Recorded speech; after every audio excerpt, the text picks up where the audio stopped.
This show has an absolutely wild concept. The male lead travels back in time and prevents the Chernobyl nuclear disaster. But when he returns to the present, he finds the world completely changed. The Soviet Union never collapsed, and it's now one of the dominant global powers. In a complete twist, the United States suffered the worst nuclear accident in history in 1986. The American people have been living in hardship ever since, even pleading with the Soviet Union for military aid multiple times. Pasha is overwhelmed, trying to process all this unfamiliar information. A domestic tech company has even released a new generation of smartphones. He suddenly feels like he no longer belongs in this world. Anya's father is one of the few people who knows the truth. He advises Pasha to accept reality and start over in a place where no one knows him, because the world is no longer the same. As Pasha tries to grasp what that means, a sudden explosion goes off. The scorching blast wave knocks him to the ground. When he wakes up, a kind passerby is shaking him awake. He opens his eyes and sees Anya's father's burnt body lying on the ground. The police quickly arrive and begin cleaning up the scene. Through the thinning smoke, Pasha sees a familiar figure, but before he can react, the person vanishes into the distance. Pasha is left shaken and disoriented. He checks the trunk of the car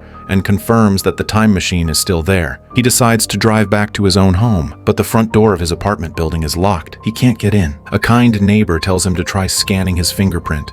To his surprise, the door opens automatically. He finds the house key still hidden in the usual spot, but just as he walks into the living room, he sees another version of himself standing there. It just so happens to be Pasha's birthday. The other version thinks it's all an elaborate prank from his friends. Pasha tries to explain the time travel, but suddenly there's noise from outside. Pasha grabbed his shotgun warily, but a dull thud rang out.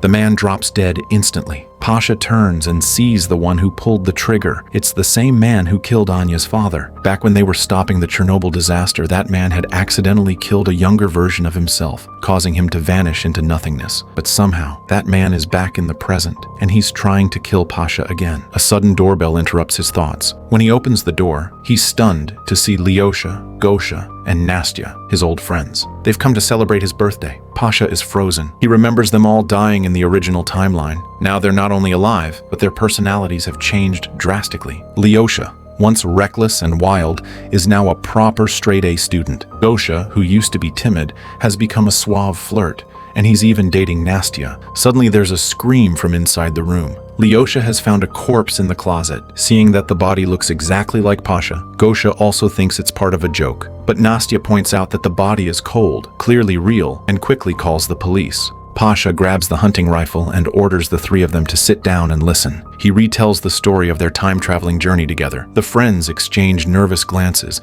They all think it sounds like complete nonsense. They get up to leave, but Pasha blocks their way. He warns them that a secret agent might be nearby. If they go outside now, they'll be killed. Suddenly, the building's smoke alarm goes off. Pasha gets a call from a stranger. The caller says the building is in chaos. Now's the perfect time to escape. Pasha agrees and leads his friends out, blending in with the crowd. Once outside, Gosha immediately takes Nastya and leaves. Now Pasha has only one person he can trust, his best friend Lyosha. He gives the time machine to Lyosha and tells him to keep it safe. Pasha is going to confront the agent himself. Lyosha is confused, but his loyalty remains strong. Pasha drives through the city streets, intentionally drawing attention. Before long, an SUV begins tailing him. He calmly weaves through side streets and alleyways. When the enemy steps out of the vehicle, Pasha sneaks up from behind with a rifle. But it's not the agent, it's a masked man. Pasha doesn't recognize him, but the man seems peaceful. As it turns out, he was the one who triggered the smoke alarm earlier, helping Pasha and the others escape.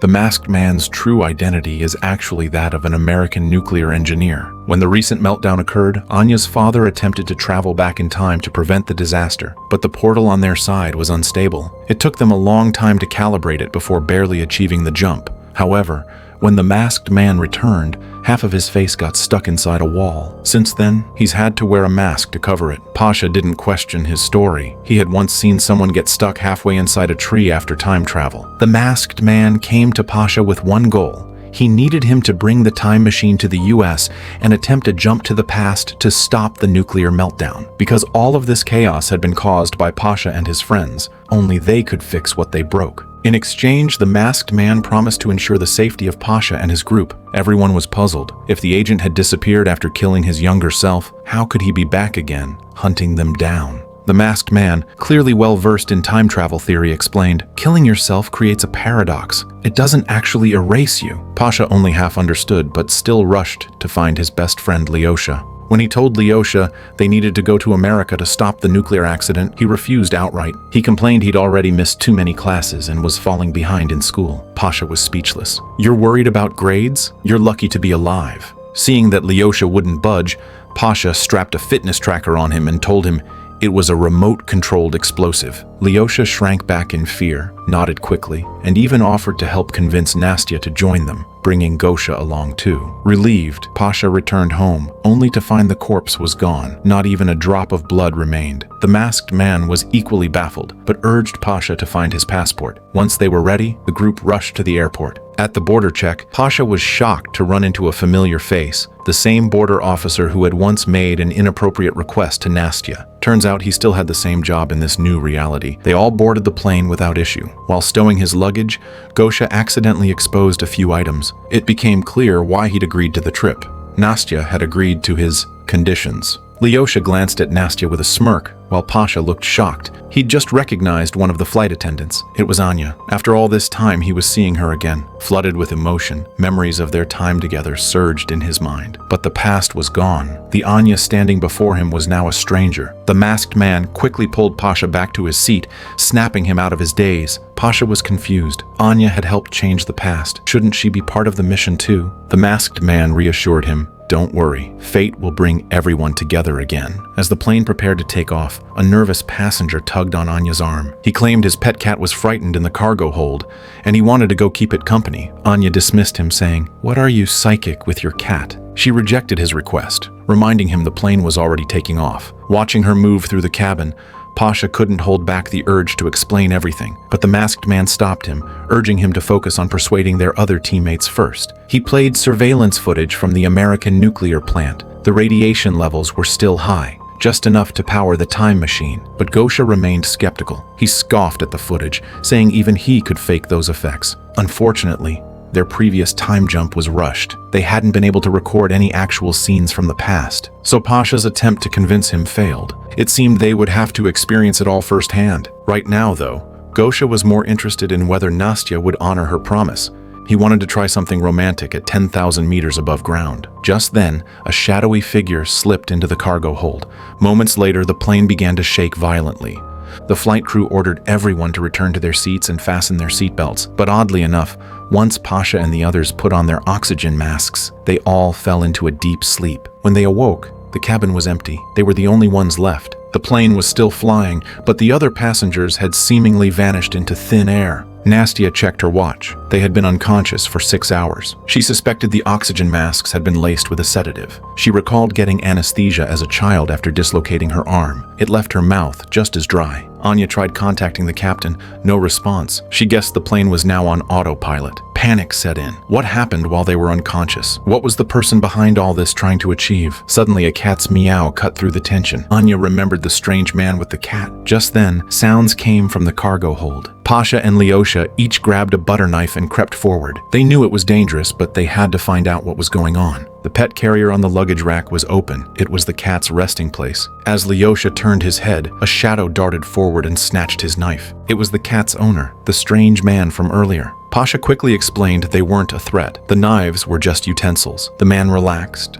then slowly shared his story. When the plane took off, he had snuck into the cargo hold to check on his cat, but when turbulence hit, he hit his head on a shelf and passed out. The group guessed that was why he hadn't vanished with the other passengers, but when he picked up the cat again, his eyes suddenly shifted into terrifying vertical pupils. They returned to normal quickly, but his gaze felt like it could see straight through them. He tapped his fingers a few times and accurately named each person present. Everyone was stunned. The plane jolted again, and the man's expression returned to normal. Pasha asked what was going on. The man sighed and said that whenever he holds his cat, it can read people's thoughts. It's a trait passed down from his father, who had been injured during a nuclear accident. The radiation may have altered him. Lyosha's face suddenly lit up. He pulled out a notepad and began writing something under the cabin lights. He'd noticed a blinking pattern. It resembled Morse code. The message translated to, "I'm on the plane." Pasha immediately thought of the cat owner's psychic link. Though he wasn't holding the cat anymore, he could still sense someone in the cockpit. Just then, the plane jolted again, followed by a gunshot. Everyone froze. A moment later, the cockpit door opened.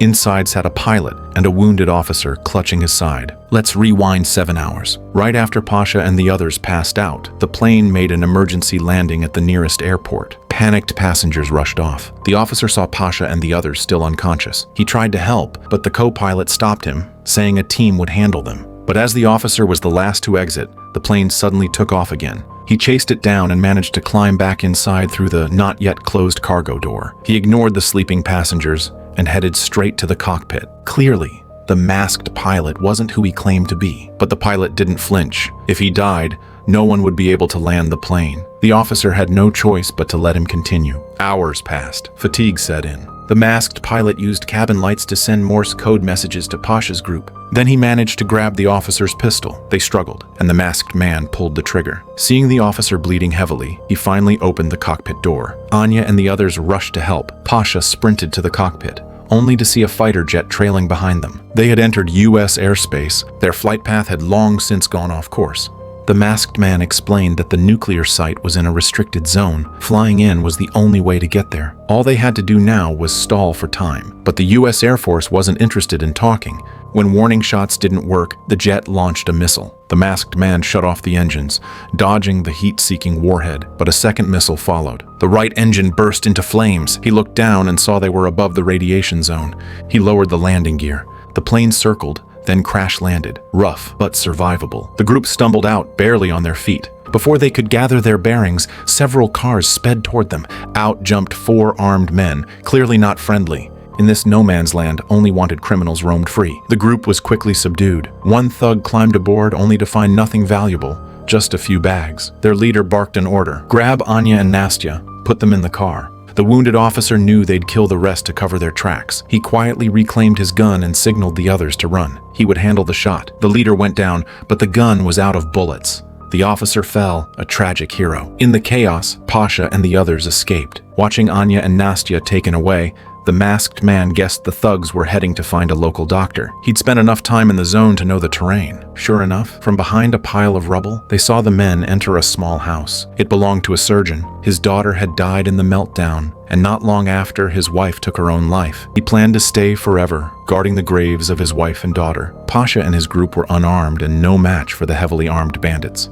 They had no choice but to hide and wait for an opportunity. The doctor had long grown sick of these thugs, but there was little he could do. Every time he was forced to treat their wounds. As he pulled out a bullet and finished the procedure, one of the bandits smugly bragged about the past. He said the doctor's wife was stunning, and he had tasted her more than once. The doctor was struck with sudden clarity. His wife hadn't taken her life because of their daughter. She had been driven to it by this man. He wanted to kill him on the spot, but the man's armed accomplices were standing nearby. From outside, Pasha witnessed the entire scene, helpless as the bandits took Anya and Nastya and drove off. Seeing no other option, he revealed himself and told the doctor everything. The doctor, full of hatred, gave them the bandits' address, along with a long rifle and the keys to his pickup truck. They rushed to the hideout without delay. Once they confirmed all the bandits were inside, they quickly formed a rescue plan. Gosha, the son of a wealthy hunter, was familiar with using rifles. He stayed outside to provide cover while Pasha and the others quietly snuck into the house to take them down one by one. Inside, Anya had already been dragged into a back room, and the leader was about to attack Nastya. Suddenly, someone banged on the front door. When a thug opened it, he was knocked out cold. Behind him, Lyosha rushed in to untie everyone while Pasha stormed into the back room. With Anya's help, he managed to overpower their guard. But just then, the gang leader burst in with a gun.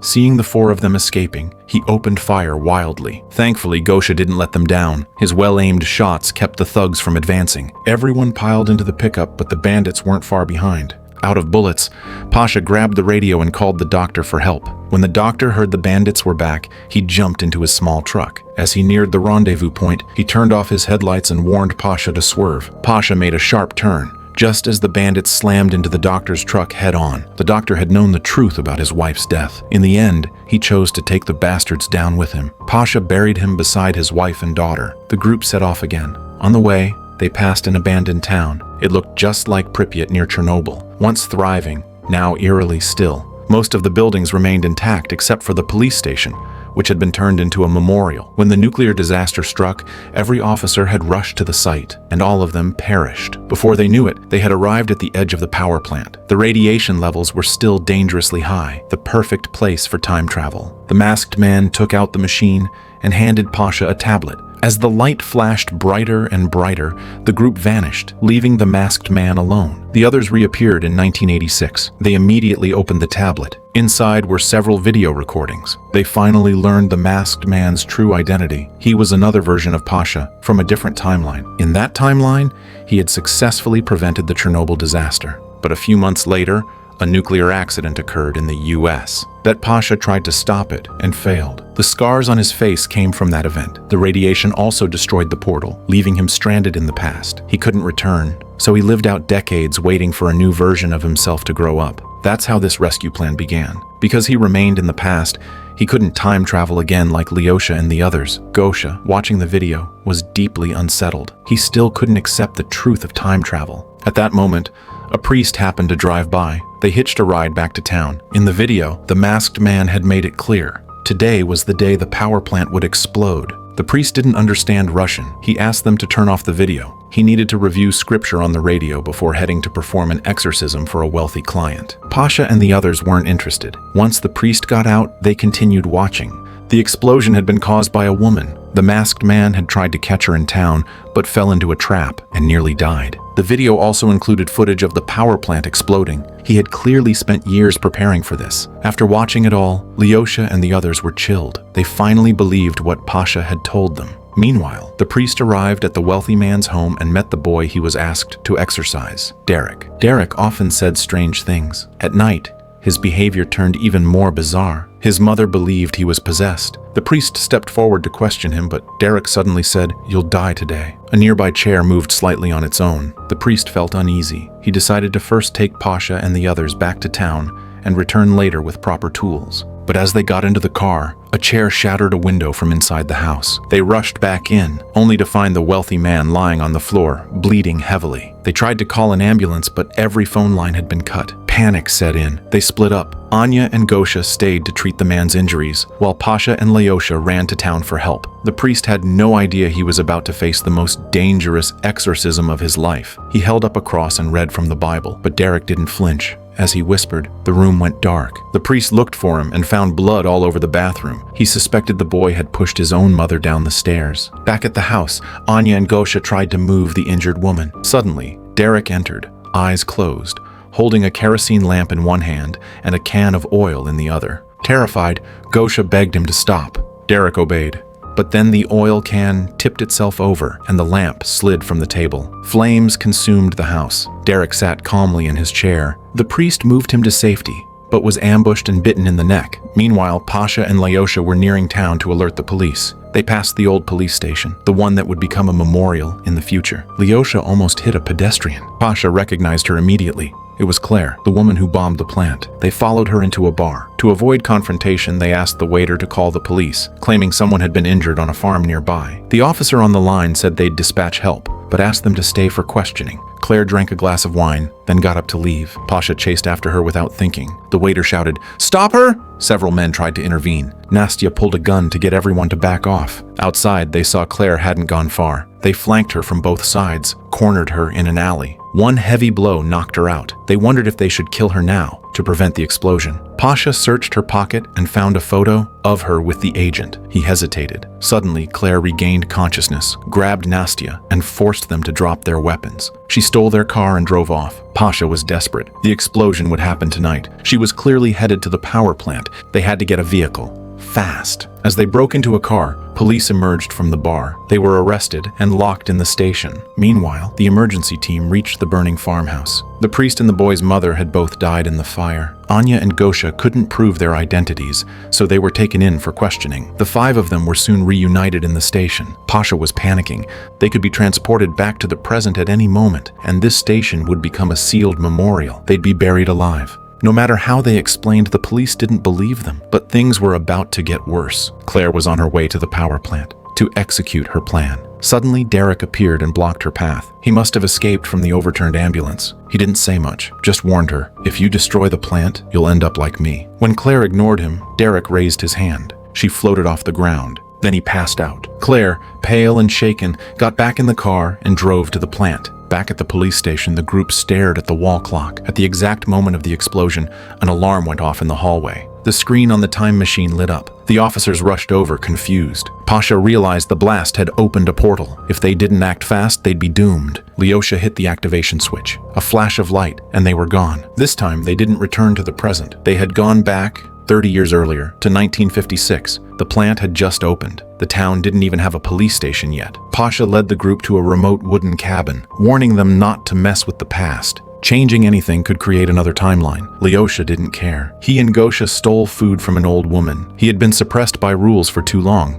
Now he felt free. He even confessed he'd liked Nastya for a long time. Gosha got angry. They ended up fighting in the road. A car barely stopped in time. Pasha arrived just in time and was stunned to see the driver. It was the priest who had died in the fire. Pasha was confused. Why didn't he recognize them? Then, a small truck sped by, slamming into the priest. Pasha was horrified. Had they changed history again? Fortunately, the priest survived, only suffering injuries to his head and arm. Pasha warned Lyosha not to stir up more trouble. Lyosha defended himself. If I didn't get food, we'd all starve. Pasha saw a blood donation poster on the wall. Next thing he knew, he was in a hospital bed giving blood. The group ate a warm meal in the cafeteria. Later, Lyosha pulled Nastya aside.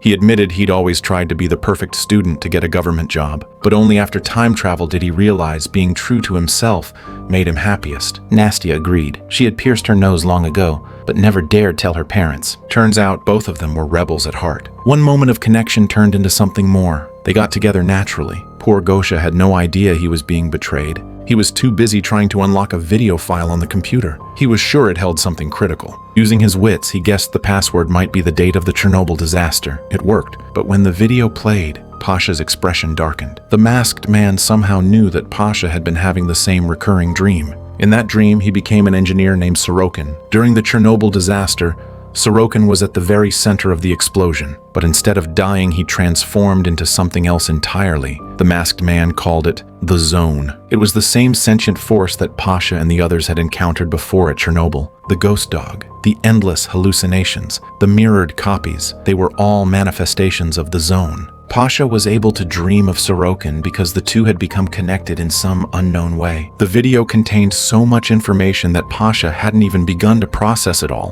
when suddenly, the priest insisted on leaving the hospital. He had another exorcism appointment that afternoon. Anya looked at him with faint pity. She wanted to persuade him to give up this dangerous profession, but the doctor had warned them earlier. After the head injury, the priest might suffer from intermittent memory loss. No wonder he didn't remember Pasha and the others 30 years later. At that moment, Gosha was filled with doubt. They had already been in this timeline for more than a day and night. Why hadn't they traveled back yet? He searched the computer files for answers and accidentally stumbled upon a crucial discovery. The date they traveled to was Claire's birthday. There was even a short biography included below. Claire's father had suffered from a mental illness. One day he killed his wife with an axe. After that, Claire was sent to an orphanage. In the mid-1980s, Claire even visited the Soviet Union. These life experiences helped shape his extreme personality and ultimately led to his decision to destroy the nuclear power plant. As night fell, the group decided to sleep inside the car, just in case they were sent back mid-sleep and ended up stuck halfway inside a wall or a piece of furniture. Meanwhile, back at the hospital, the driver who had hit the priest suddenly woke up. He broke free from his handcuffs, picked up a fire axe, and walked straight out of the hospital. Pasha jolted awake in the car. He saw a glowing orb floating just outside. He reached out to touch it, but it drifted away, as if guiding him somewhere. Soon, the others realized Pasha was gone and followed his footprints into the night. But the orb was part of his dream. Pasha was actually sleepwalking. Even when they caught up to him, his eyes were still closed. Lyosha gave him a punch to snap him out of it. They looked around and spotted a large estate not far away. Gosha noticed the name engraved on the gas tank and realized this was Claire's childhood home. As they stood there in shock, cries for help suddenly echoed from inside the house. They rushed over and saw the driver from the hospital crazily hacking at a door with an axe. It turned out he was Claire's mentally unstable father, and he was trying to kill Claire's mother. The group jumped in to stop him. In a moment of panic, Pasha swung his arms instinctively, somehow flinging the crazed man out the window with sheer mental force. Just then, Nastya and the others vanished, leaving Claire's mother standing alone in confusion. She told the police everything that happened, but no one believed her. Doctors and officers all concluded that, in a desperate act to protect her child, she had tapped into unknown strength and pushed her husband out the window to his death. Not long after, a nurse came to collect blood for a young girl. The blood bag was filled from none other than Pasha. Meanwhile, Pasha and the group had returned to the modern world. They looked outside. Green hills, clear skies. It all seemed peaceful. Did they really manage to stop the nuclear explosion again? But something about it didn't sit right with Pasha. He rushed outside and smashed the time machine into pieces. He believed it was the source of all this chaos. Right then, a car slowly pulled up beside them. Out stepped a cheerful young woman. It was Claire, the former terrorist. Only now she seemed much more upbeat. She thought they were here to buy her family's old estate. Pasha had a sinking feeling. After a brief exchange, they finally got the answer. The Soviet Union had long since collapsed in this timeline. Still confused, the group went to the embassy, hoping to find a way back to Moscow. But they had no IDs and no passports, so they claimed they had been robbed. Unfortunately, the embassy staff wasn't so easily fooled. They had no entry records. Further investigation would be required before any repatriation, and things were about to get worse. Lyosha and the others went online and found out this world was completely different from the one they were born in. Were their parents even the same people? Pasha's heart sank. He had no choice but to explain everything from the beginning, from the missing 8 million rubles, to stopping the Chernobyl meltdown, to ending up back at the start. All in all, they had crossed 3 parallel worlds. Pasha came from the original Russia. Lyosha and the others came from the timeline where the Soviet Union never collapsed. And now, they had entered a completely new era. Everyone fell into stunned silence. That night, Pasha dreamed of Sorokin again. He introduced himself as the embodiment of Chernobyl's consciousness, and now he had fully merged with Pasha. Suddenly, loud banging at the door woke him. They had been locked up for over 24 hours. Everyone was exhausted and out of patience. Just as Lyosha was about to relieve himself in the corner, the door finally opened. Pasha jumped up in shock. It was Sergei, the man who once wanted them dead. But this Sergei looked just as confused. He said it was their first time meeting. He now held the title of Major General in the Security Bureau. He had traveled from Moscow specifically to meet them. That's when the group realized they were in another parallel world. Everything and everyone had changed. Still, they stayed on guard. Why would a major general go out of his way just to hand them some passports? Sergei explained. Over a decade ago, a nationwide child abduction case had shocked all of Russia. In just 3 months, 5 infants had vanished. Eventually, their frozen bodies were found beneath a sheet of ice. None of the families had received any ransom demands. The motive was a mystery. Eventually, the police tracked a suspect, but he fought back violently and was killed. His last words, "It was the devil." Sergei never let the case go, and yesterday, he received the embassy's submitted list. To his shock, the names matched the 5 missing infants. He didn't believe in coincidences. Pasha had a hunch. He told Sergei, "Send us back to Russia and I'll tell you everything." Sergei had no reason to refuse. He immediately arranged for a private plane to fly them to Moscow. Once they were in the air, Anya noticed Pasha's strange expression. She pressed him for answers. He hesitated, then pulled out a metal fork. Without moving a finger, the fork floated into the air. The ability was eerily similar to Derek's. Pasha had no idea how it was happening. As the plane touched down, a black car was already waiting. Sergei reminded them. It was time to keep their promise. Pasha spoke the truth. They were indeed the missing infants, but from 2 different parallel worlds. Sergei thought it sounded like a fantasy, so they explained further. In another timeline, there was a different Sergei, one who had been demoted for failing to stop Chernobyl and who lived out a quiet life. This startled him. Pasha had accurately described his past job in Pripyat and his family's address. The only difference? This Sergei had been transferred to Moscow a year before the meltdown. He had never even met Claire. Pasha suspected it was due to the butterfly effect. Saving Claire's mother had changed everything. Sergei was shocked, but still unwilling to let them go.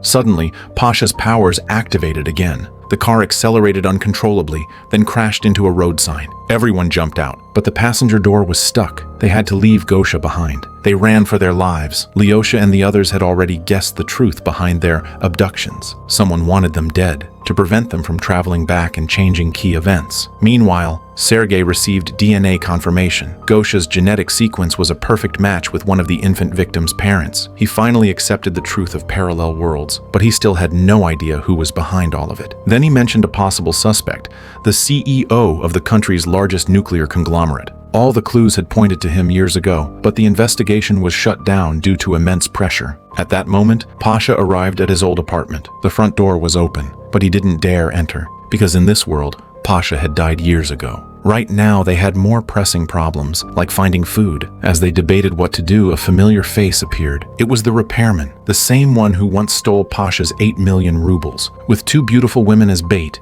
they lured him into the apartment. Pasha casually emptied his wallet, calling it repayment for past sins. But Lyosha thought that wasn't enough. He at least deserves partial paralysis, he muttered. The poor man was terrified. He had no idea what he'd done wrong. Meanwhile, Sergei received a call. Internal Affairs was requesting to transfer Gosha. He immediately sensed danger and ordered his men to stall, but the team arrived with a prosecutor's warrant. They effortlessly escorted Gosha into a white car.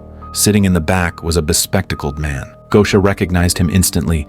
It was Kinyaev, the suspected CEO Sergei had mentioned. But Gosha had no memory of ever meeting him. Then Kinyaev said, "Don't you remember the boy?" Gosha froze. It was him. They arrived at the company's headquarters. Kinyaev hadn't abducted Gosha to kill him. He wanted answers. How were these children who should have died still alive? Gosha told him everything. Then Kinyaev placed both hands on Gosha's head. He had the ability to read memories. When he learned the time machine had been destroyed, he let out a long sigh of relief. Now, if he could just eliminate the rest of them, no one could ever change the past. Back in the city, Sergei was still trying to locate Gosha when he received a call from Pasha. He wanted to bargain, but before they could negotiate, Gosha was taken again by someone else. The real mastermind had finally made his move. Pasha stopped hiding the truth from Sergei. They agreed to meet in the town square. Pasha was stunned. He had lived through several timelines and never once heard of this company. Then he got a call from Anya. Their building had been surrounded by armed men, carrying printed photos of their faces. Sergei confirmed it wasn't his team. Then it had to be hired mercenaries. With their resources, it wouldn't be hard to track them down through surveillance. Sergei called for backup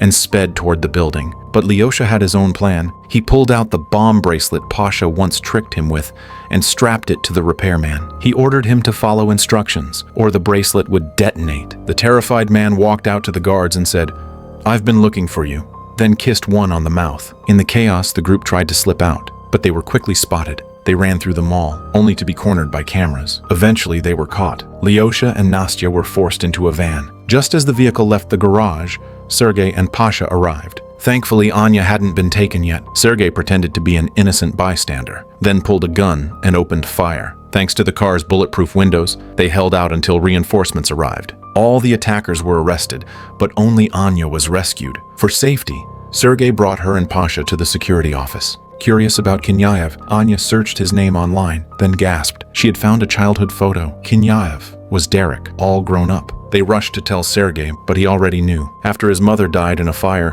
Derek inherited a massive insurance payout at age 11. With that money, he moved to Moscow and founded his nuclear company. Anya remembered he had started that fire himself. Sergei felt a chill down his spine, but thankfully, he had already secured a warrant. A tactical unit stormed the top floor, but all they found was a hologram. Before vanishing, it delivered one message: "Send Pasha to Pripyat, or you'll be collecting bodies." Pasha didn't hesitate. He was ready to go. But the agents were wary. After the Chernobyl accident, Pripyat had become a national no-go zone. This mission was unofficial. They warned Pasha he'd only get in the way. But Pasha knew he had to go. He told the agent to hand him his gun. Without moving, it shattered in his hand. Sergei finally believed him. Pasha knew something deep, connected him to Chernobyl's supernatural forces. Soon, the helicopter arrived in Pripyat. Since this was an off-the-record mission, only 2 of the agent's most trusted men came along. He had done his homework. Kinyaev had used massive funds to build a concrete sarcophagus over the power plant ruins. He claimed it was to block radiation, but the agent believed it hid something darker. They marched toward the plant. Then, a noise. They ducked into a building. Footsteps. From the fog, a man appeared, leading a horse. Sergei stepped out. He recognized the man. It was a colleague who had died in the disaster. The man's eyes were wide and distant, but he simply said, "The one you seek is not in the plant. He's in the bunker." The agent had never seen anything like this. But Pasha? He had. They headed for the bunker, and deep inside, Lyosha sat alone in a locked room. He shouted, but got no response. Then, the screen flickered on. An old man appeared. He told Lyosha to trigger the fire alarm. That would unlock all doors. But there was no lighter. The old man explained how to make fire using foil and a battery from a broken speaker. Lyosha did as instructed.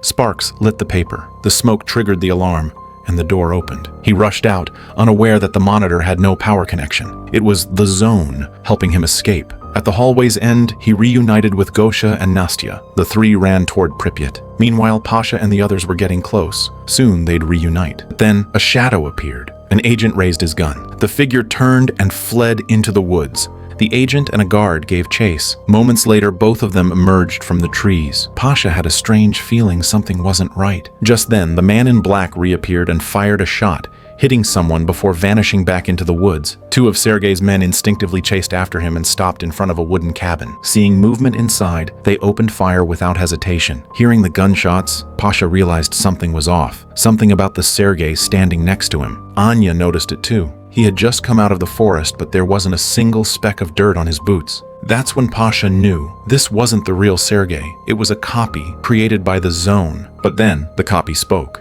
and Kenyaev suddenly appeared behind them. It had all been a setup. Kenyaev was behind everything, and his powers were even stronger than the Zone's. Meanwhile, the real Sergei was still searching for the man in black inside the wooden house. Suddenly, a gunshot rang out, and one of his men collapsed, dead. The copy who had been with them disappeared into thin air. Sergei had fallen for Kenyaev's trap and lost 2 men without even realizing how. Meanwhile, Pasha finally fought back. He activated his telekinesis and seized control of a large tree by the roadside. During the distraction, Anya made a break for it and disappeared into the woods. Thankfully, the real Sergei arrived just in time. Kenyaev stood frozen, expecting a bullet, but none came. He quickly realized it was an illusion created by Pasha. But the strain of using his powers so intensely caused Pasha to collapse. Anya, watching from the woods, could only stare as Kenyaev lifted Pasha into a car and drove toward Pripyat. She sat down, overwhelmed with guilt for not having the courage to stop him. Then the radio beside her suddenly crackled. It was Sergei. She gave him her location, and he arrived moments later. Seeing the real Sergei in front of her, Anya nearly broke down. Just then, a jeep appeared in the distance, likely reinforcements from Kenyaev. Without hesitation, Sergei opened fire and stopped the vehicle. They jumped in their own car and raced toward Pripyat. Coincidentally,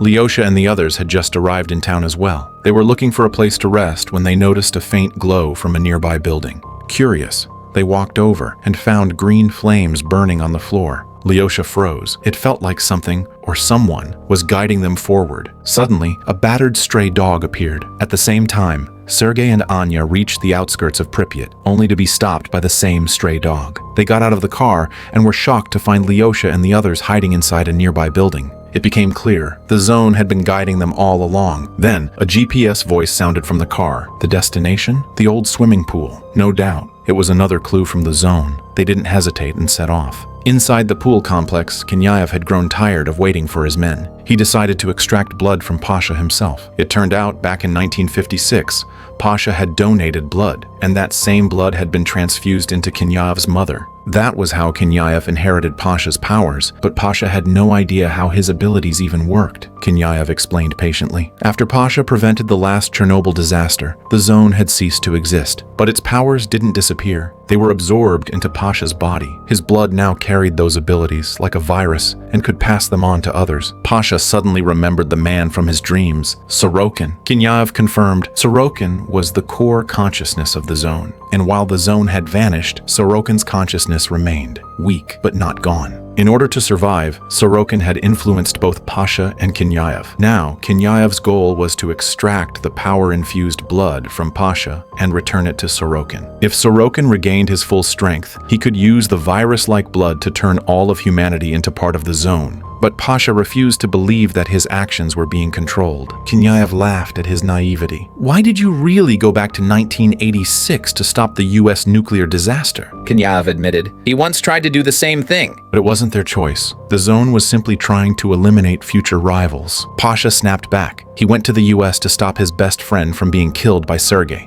But Kenyaev dropped a bombshell. In that timeline, Sergei didn't even exist. Pasha activated his powers and finally saw the truth. The one who had killed the other version of himself wasn't Sergei. It was himself, under the control of the Zone. Even the explosion that killed Anya's father had been his doing. He couldn't accept it. Kenyaev smirked again. Why did you destroy the time machine? That helped the Zone more than anything else. Now no one can go back to stop Chernobyl from happening. At that moment, Sergei and the others finally arrived at the pool. Seeing the parked cars, Sergei told Gosha to stay outside and cover them, while he led the others in. But bullets were useless against someone with powers. Even if they fired, Kenyaev's telekinesis stopped them midair. Luckily, Gosha fired from outside and hit Kenyaev in the arm. Pasha moved to finish the job, but his hand trembled uncontrollably. His mind had now fully fused with the zone. Kenyaev burst out laughing. "Do it! Kill them all!" Pasha turned and pointed his gun at Anya. Gosha hesitated. Should he shoot? Anya screamed. "Don't you remember everything we've been through?" Memories flooded back. Pasha dropped the gun. Kenyaev muttered, "So love really is stronger than a virus." He raised his gun to kill Pasha, but Pasha's powers had grown beyond comprehension. He turned Kenyaev's own hand against him,